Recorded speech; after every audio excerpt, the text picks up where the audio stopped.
If you are dreaming of opening your own restaurant one day and you're concerned about the mistakes you're going to make alone, we all have gone through it. As I speak with you, we have 6 restaurants, working on opening 3 more in the next 3 months, and having fears, having concerns of the mistakes you're going to make. And ultimately, it's not about the mistake, it's what the mistake represents, which is possibly a lot of time wasted and a lot of money. I get that. We've been there. We are there. We continue to make a lot of mistakes on our journey. This show, I love to share with you what we're going through in hopes that is going to save you time and money, of course. Now, today I'm going to share with you 3 top common restaurant opening mistakes that folks make in hopes that it's going to serve you. Now, let's get into it. The first one is underestimating the initial cost. This is a big one, whether you are taking over a shell or you're taking over a restaurant that has gone out of business and you're going to fix it up, you're going to paint it, you're going to refresh some of the equipment, buy new equipment, getting all the permits, getting a sign, all the stuff. It is quite possible to underestimate that initial cost. That's a big common mistake. Folks set up capital to start a restaurant. And also, as you know, for the first 6 months, you may not be able to,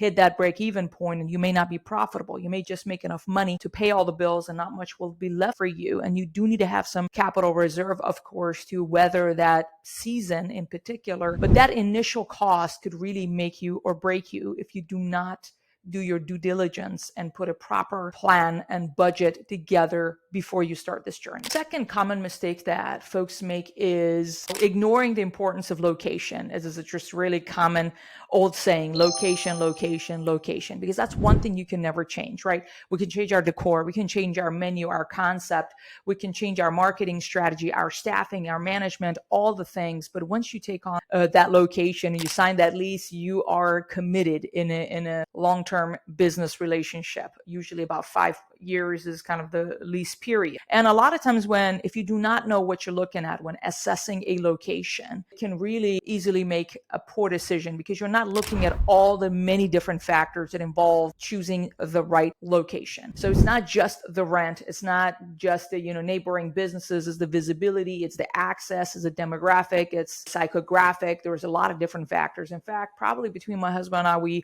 when we go assess locations, which is often whenever there is a restaurant that goes out, our broker calls, we go assess locations all the time to see if it's a good fit. And that's how we got this next 2 that we're opening up. We're existing locations, probably have about 10 to 15 different factors that we use. I do have a free location scoring checklist for you. It does not include everything that we do, of course, but it should give you an idea of different things maybe that you're not considering when it comes to your location, because honestly, this is a key decision you need to make to avoid a whole lot of headaches. If you are interested in that free PDF, check the description, download it, implement it, and as always, let me know your thoughts on it. The third common mistake that a lot of restaurant owners make opening new restaurants is neglecting customer experience and satisfaction. Here's what's going to happen. You're going to be making hundreds of decisions leading up to you opening your restaurant, between the staffing, the equipment, every dish, even the plates you're going to use, the arrangement of the dining room, the kitchen, all the permits you need, everything. And sometimes it is possible for you and I to forget the most important factor here, and that is our customer experience. And when you open a restaurant, you need to make sure that is your top priority. Every single guest that walks in your dining room, people like to be the first to review or be one of the first to review a business on Google Places and all the things. So you really want to make sure they have a top-notch experience. A customer's experience composes or includes a few things. One, obviously, your good service. On our side of the woods, we call that Texas hospitality for us, for our team, to just make sure a guest receives that warmth, enthusiasm of service. Food consistency and speed of service. Those are 3 things that are very, very important for the guest. If we have top-notch service and the food obviously is of quality, but they have to wait 45 minutes, that ruins the experience. If the ticket is fast and it tastes great, but our service isn't that memorable, we're not warm, we're not enthusiastic to see the guest, that ruins it. If the portion control isn't there or the quality isn't there. So those are the 3 factors you really need to control for the guest experience. And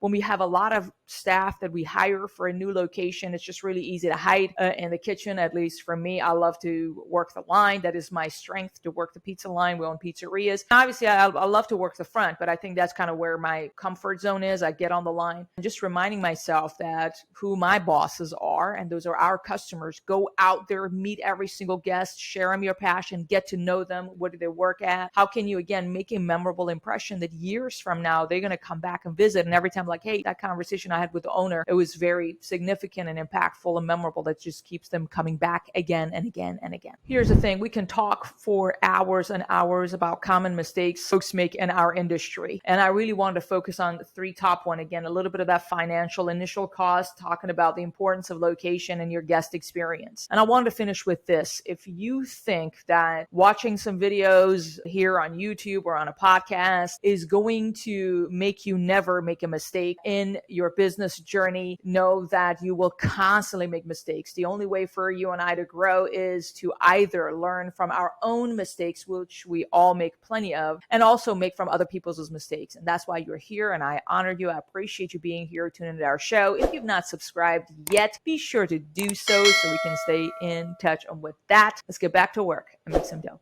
Thank you. Bye-bye.